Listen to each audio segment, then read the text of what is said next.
ഇക്കഴിഞ്ഞ ദിവസം തിരുവനന്തപുരം MP ശശി തരൂർ ഒരു അസാധാരണമായ താരതമ്യം നടത്തി. 2023 ഒക്ടോബർ 7 ഹമാസ് ഇസ്രായേലിൽ നടത്തിയ ഹീനമായ ആക്രമണവും കഴിഞ്ഞ ആഴ്ച കാശ്മീരിലെ പഹൽഗാമിൽ പാകിസ്ഥാൻ സൈന്യത്തിന്റെ പിന്തുണയോടെ തീവ്രവാദികൾ നടത്തിയ കൊലപാതകങ്ങളും തമ്മിലായിരുന്നു ഈ താരതമ്യം. ഇസ്രായേലിന് സുരക്ഷാ വീഴ്ചയുണ്ടായതുപോലെ ഇന്ത്യക്കും സുരക്ഷാ വീഴ്ചയുണ്ടായി. എന്നാൽ ഈ വീഴ്ചകളെ ചോദ്യം ചെയ്യേണ്ട സമയം ഇതല്ല എന്നാണ് അദ്ദേഹം പറയുന്നത്. പഴുതടച്ച ഇന്റലിജൻസ് സംവിധാനമില്ലായിരുന്നു, ചില വീഴ്ചകൾ ഉണ്ടായിട്ടുണ്ട്. എന്നാൽ ഒക്ടോബർ 7 ലോകത്തെ ഏറ്റവും മികച്ച ഇന്റലിജൻസ് സേവനങ്ങൾ ഉള്ളതായി കണക്കാക്കപ്പെടുന്ന ഇസ്രായേലിന്റെ ഉദാഹരണം നമുക്കുണ്ട്. ഇസ്രായേലി നേതൃത്വത്തിൽ നിന്ന് സുരക്ഷാ വീഴ്ചയെക്കുറിച്ചുള്ള വിശദീകരണം ആവശ്യപ്പെടാൻ ഹമാസ് ഇസ്രായേൽ യുദ്ധം അവസാനിക്കുന്നതുവരെ അവർ കാത്തിരിക്കുന്നത് പോലെ ഇപ്പോഴത്തെ പ്രതിസന്ധി കണക്കിലാക്കി നമ്മളും കാത്തിരിക്കണമെന്നാണ് ശശി തരൂർ പറഞ്ഞ വാക്കുകൾ. ഈ വാദത്തിൽ അടിസ്ഥാനപരമായൊരു പ്രശ്നമുണ്ട്. എന്താണത്? ഇസ്രായേലി ജനതയും ഹമാസിനാൽ കൊല്ലപ്പെട്ടവരുടെയും ബന്ദികളാക്കപ്പെട്ടവരുടെയും പ്രിയപ്പെട്ടവർ, ആ രാജ്യത്തെ പ്രതിപക്ഷം, എന്നിട്ട് അവർ അപ്പോൾ തന്നെ സുരക്ഷാ വീഴ്ചയിൽ വിശദീകരണം ആവശ്യപ്പെട്ടു തുടങ്ങിയിരുന്നു. ഇസ്രായേലിനെ അടിക്കാൻ ഹമാസ് തയ്യാറാക്കിയ 40 പേജുള്ള ഒരു യുദ്ധ പദ്ധതി രഹസ്യാന്വേഷണ ഏജൻസികൾക്ക് ലഭിച്ചിട്ടും ഒരു തയ്യാറെടുപ്പുകളും അവർ ചെയ്തില്ല. ഡ്രോൺ ആക്രമണങ്ങൾ, ബന്ദികളെ തട്ടിക്കൊണ്ടുപോകുന്നത്, സിവിലിയന്മാരെ ലക്ഷ്യമിടുന്നതിന് നുഴഞ്ഞുകയറ്റം എന്നിവയുൾപ്പെടെയുള്ള വലിയ തോതിലുള്ള ആക്രമണത്തെ ഈ രേഖ വിവരിച്ചിരുന്നു. ആക്രമണത്തിന് മുമ്പുള്ള ദിവസങ്ങളിൽ ഗസ അതിർത്തിയിൽ ഹമാസിന്റെ പരിശീലന അഭ്യാസങ്ങൾ ഇസ്രായേലി കാവൽക്കാർ റിപ്പോർട്ട് ചെയ്തിരുന്നു. അത് അവഗണിക്കുകയാണ് ചെയ്ത്.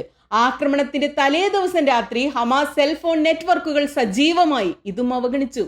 ഈ വീഴ്ചകൾക്ക് ഉത്തരം ആവശ്യപ്പെട്ട് ഇസ്രായേലി സമൂഹം അവരുടെ നേതൃത്വത്തിനോട് ഒന്നാം ദിവസം മുതൽ ചോദ്യങ്ങൾ ഉന്നയിച്ചുകൊണ്ടിരുന്നു. ഇസ്രായേൽ ഹമാസ് യുദ്ധം തുടങ്ങിയിട്ട് ഇന്നും അത് തുടരുകയാണ് ആ ചോദ്യങ്ങൾ. അതുകൊണ്ട് ശശി തരൂരിന്റെ ഈ താരതമ്യം നിലനിൽക്കുന്നതേ അല്ല. എന്തോ പറഞ്ഞു, അത്രയേ ഉള്ളൂ. കാശ്മീരിൽ പാകിസ്ഥാൻ നടത്തിയ നീചമായ ഈ ആക്രമണം എങ്ങനെയാണ് അവർക്ക് സാധ്യമായത് എന്നൊരു ചോദ്യമുണ്ടല്ലോ. കാശ്മീർ പാകിസ്ഥാന്റെ തുടിക്കുന്ന നാഡീഞരമ്പാണ് എന്ന് ഈ ആക്രമണത്തിന് ഒരാഴ്ച മുമ്പ് പറഞ്ഞത് പാക് സൈനിക മേധാവിയുടെ പരസ്യ പ്രസ്താവന. ഇന്ത്യക്കാരെ ഹിന്ദുക്കൾ എന്ന് അഭിസംബോധന ചെയ്തുകൊണ്ട് അദ്ദേഹത്തിന്റെ വാക്കുകൾ. മതാന്ധതയും എന്തുകൊണ്ടാണ് നമ്മൾ ഇത്തരത്തിൽ ഗൗരവത്തിലെടുക്കാത്തത്? കാശ്മീരിൽ ആദ്യമായിട്ടൊന്നുമല്ല സമാനമായ ഒരു ആക്രമണം നടക്കുന്നത്. 2000 വാജ്പേയിയുടെ ഭരണകാലത്ത് പാകിസ്ഥാൻ തീവ്രവാദികൾക്ക് 35 സിഖ് ഗ്രാമീണരെ അനന്ത്നാഗ് ജില്ലയിൽ വധിച്ചു. അതും അമേരിക്കൻ പ്രസിഡന്റ് ക്ലിന്റൺ ഇന്ത്യ സന്ദർശനം നടത്തിയ സമയത്ത്. 2002 വാജ്പേയി സർക്കാരിന്റെ ഭരണകാലത്ത് തന്നെ മണാലിയിൽ നിന്ന് ജമ്മുവിലേക്ക് പോകുന്ന ഒരു ബസ് ആക്രമിച്ച് 7 പേരെ വധിച്ചു.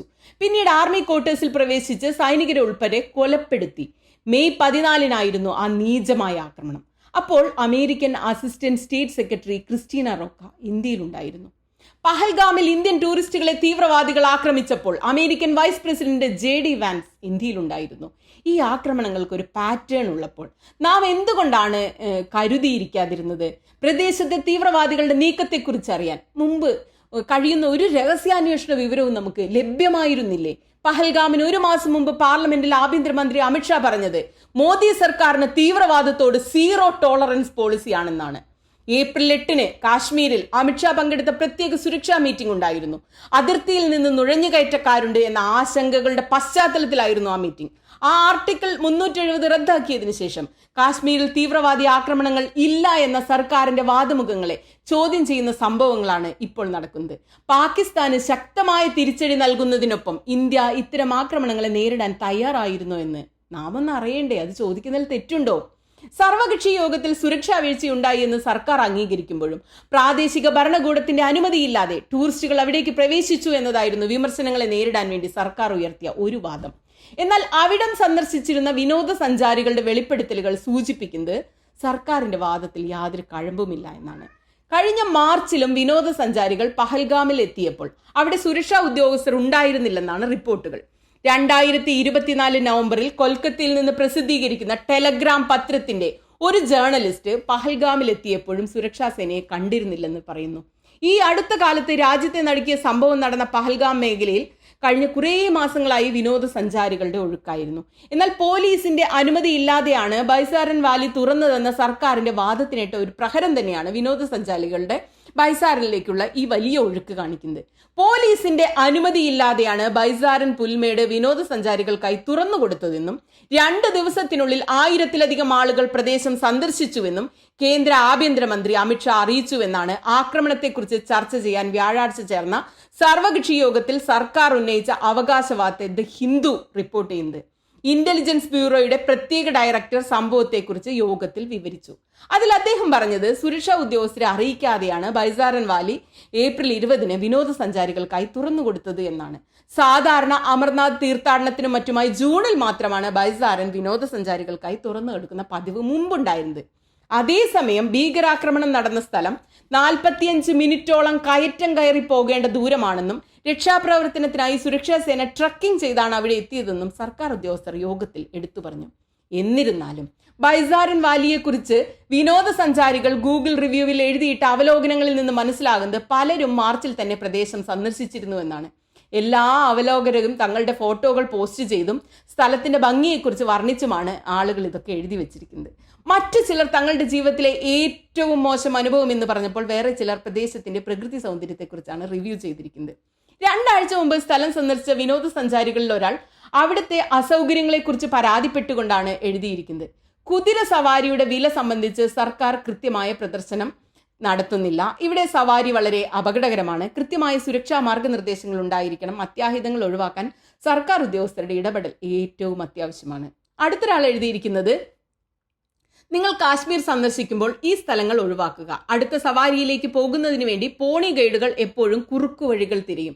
അവർ ആ കുറുക്കുവഴികളിലൂടെ നിങ്ങളെ വേഗത്തിൽ അവിടെ എത്തിച്ച് അടുത്ത സവാരിക്കായി പോകുമെന്നാണ് 1 മാസം മുമ്പ് ബൈസാരൻ വാലി സന്ദർശിച്ച മറ്റൊരു വിനോദസഞ്ചാരി തന്റെ അവലോകനക്കുറിപ്പിൽ എഴുതുന്നത്. 2024 നവംബറിൽ ദി ടെലഗ്രാഫ് ഓൺലൈനിലെ ഒരു പത്രപ്രവർത്തകനും ഈ പുൽമേട് സന്ദർശിച്ചു. അദ്ദേഹം എഴുതുന്നത് ഇങ്ങനെയാണ്: പഹൽഗാമിലെ ബൈസാരൻ താഴ്വര എന്നറിയപ്പെടുന്ന ബൈസാരൻ പുൽമേട് നവംബർ അവസാനത്തോടെ ഞാൻ സന്ദർശിച്ചിരുന്നു. ശരത്കാലം കുറയുകയും ശൈത്യകാലവും മഞ്ഞുവീഴ്ചയും ആരംഭിക്കുകയും ചെയ്തതിനാൽ താഴ്വരയിലേക്ക് കുതിരക്കുട്ടിയെ എടുക്കുന്ന ബേസ് ക്യാമ്പിൽ നിരവധി ആളുകൾ എത്തിയിരുന്നു.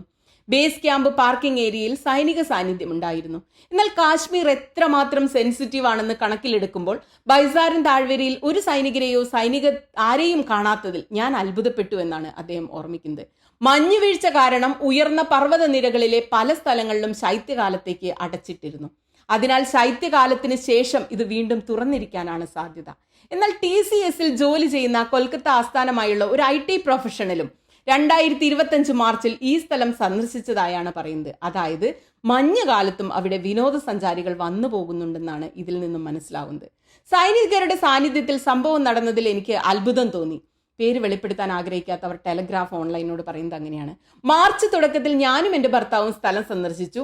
വലിയ സുരക്ഷയായിരുന്നു അവിടെ ഉണ്ടായിരുന്നത്. ചില പോയിന്റുകൾ കടക്കരുതെന്ന് അവർ ഞങ്ങളോട് പറഞ്ഞു. എവിടേക്ക് പോകണമെന്നും എവിടേക്ക് പോകരുതെന്നും സുരക്ഷാ സേന എപ്പോഴും നിർദ്ദേശം നൽകിക്കൊണ്ടിരുന്നു. സർക്കാർ പറയുന്നതൊക്കെ സത്യമാകാൻ കഴിയില്ല. കാരണം എല്ലാ വർഷവും ഏറ്റവും കൂടുതൽ ആളുകൾ സ്ഥലം സന്ദർശിക്കുന്ന സമയമാണിത്. കഴിഞ്ഞ വർഷം പോലും തന്റെ മാതാപിതാക്കൾ ഇതേ സമയത്ത് തന്നെ ഇവിടം സന്ദർശിച്ചിരുന്നുവെന്നാണ് TCSലെ ഉദ്യോഗസ്ഥർ പറയുന്നത്. ബൈസാരൻ പുൽമേടിലേക്ക് കാൽനടയായോ കുതിരപ്പുറത്തോ മാത്രമേ എത്തിച്ചേരാൻ കഴിയൂ എന്നും അത് പ്രധാന റോഡിൽ നിന്ന് വളരെ അകലെയാണെന്നും BJP നേതാവ് കിരൺ റിജിജു സർവകക്ഷി യോഗത്തിൽ ചൂണ്ടിക്കാട്ടി. അവിടെ എത്താൻ 2 മുതൽ 2.5 മണിക്കൂർ വരെ സമയമെടുക്കുമെന്ന് അദ്ദേഹം പറഞ്ഞ ദി ഹിന്ദു റിപ്പോർട്ട് ചെയ്തു. സുരക്ഷാ വീഴ്ചകളെക്കുറിച്ച് പ്രതിപക്ഷ നേതാവ് രാഹുൽ ഗാന്ധി സർക്കാരിനോട് ചോദിച്ചതായി റിപ്പോർട്ടുകളുണ്ട്. സുരക്ഷാ ഉദ്യോഗസ്ഥർ ഇല്ലാതിരുന്നാൽ സുരക്ഷാ വീഴ്ചകൾ സമ്മതിച്ചു എന്നാണോ നിങ്ങൾ പറയുന്നത്? ആയിരക്കണക്കിന് വിനോദസഞ്ചാരികൾ പ്രദേശത്ത് എത്തുന്നുവെന്ന് നിങ്ങൾക്കറിയില്ലായിരുന്നോ എന്നാണ് നിങ്ങൾ പറയുന്നത്? പ്രദേശം തുറന്നിരുന്നുവെന്ന് നിങ്ങൾക്കറിയില്ലായിരുന്നോ എന്നാണോ നിങ്ങൾ പറയുന്നത് എന്നാണ് രാഹുൽ ഗാന്ധി ചോദിച്ചതായിട്ട് മാധ്യമങ്ങൾ റിപ്പോർട്ട് ചെയ്യുന്നത്. NCP ശരത് പവാർ വിഭാഗം MP സുപ്രിയ സുലെ സർവകക്ഷി യോഗത്തിൽ പറഞ്ഞത് ബൈസാരൻ താഴ്വര തുറന്നിരിക്കുന്ന കാര്യം പൂനെയിലെ ഒരു ട്രാവൽ ഏജന്റിന് പോലും അറിയാമായിരുന്നുവെന്നും അദ്ദേഹം വിനോദസഞ്ചാരികളെ ആ പ്രദേശത്തേക്ക് അയക്കുകയായിരുന്നുവെന്നുമാണ്. ആ ട്രാവൽ ഏജന്റിനെ ഇതിനെക്കുറിച്ച് അറിയാൻ കഴിയുമെങ്കിൽ നമ്മുടെ സുരക്ഷാ ഏജൻസികൾക്ക് എന്തുകൊണ്ട് ഇത് അറിയാൻ കഴിഞ്ഞില്ലെന്ന് സുപ്രിയ സുലെ സർവകക്ഷി യോഗത്തിൽ ചോദിച്ചു. സുരക്ഷാ വീഴ്ച സംഭവിച്ചതായി അമിത്ഷായും സംഭവിച്ചതായി സർവകക്ഷി യോഗത്തിൽ പങ്കെടുത്ത ഒരാൾ ദി ടെലഗ്രാഫിനോട് വ്യക്തമാക്കി. ഒരു വീഴ്ചയും ഉണ്ടായിട്ടില്ലെങ്കിൽ പിന്നെ എന്തിനാണ് നമ്മൾ ഇവിടെ വന്നിരിക്കുന്നതെന്ന് ആഭ്യന്തരമന്ത്രി പറഞ്ഞതായിട്ടാണ് ഈ വാർത്തകളിലൊക്കെ പറയുന്നത്. ഈ സാഹചര്യത്തിലാണ് ശശി തരൂർ ഇതുപോലത്തെ മണ്ടത്തരങ്ങളും പറഞ്ഞുകൊണ്ട് മോദിയെയും സർക്കാരിനെയും ന്യായീകരിക്കാൻ വേണ്ടി വരുന്നത്. ശശി തരൂർ ഇത് ആദ്യമായിട്ടല്ല കേട്ടോ. നിരന്തരമായിട്ട് BJPയെയും നരേന്ദ്രമോദിയെയും പുകഴ്ത്താനും ന്യായീകരിക്കാനും ഒരു പ്രത്യേക താല്പര്യം അടുത്ത ദിവസങ്ങളിലായി അദ്ദേഹം കാണിക്കുന്നുണ്ട്. എന്തുകൊണ്ടാണ് പ്രതിപക്ഷത്തിരിക്കുന്ന ഒരു പ്രതിപക്ഷ നേതാവാണല്ലോ ശശി തരൂർ, പ്രതിപക്ഷത്തിരിക്കുന്ന പ്രതിപക്ഷ പാർട്ടികളുടെ ഫേസായി നിൽക്കുന്ന ഒരു മനുഷ്യനാണ്. ആ മനുഷ്യൻ എന്തുകൊണ്ടാണ് ഇത്തരം നിർണായകമായ സമയങ്ങളിൽ ഭരിക്കുന്നവർക്ക് അനുകൂലമായ നിലപാടെടുക്കുന്നത് എന്നുള്ളത് മനസ്സിലാവുന്നില്ല.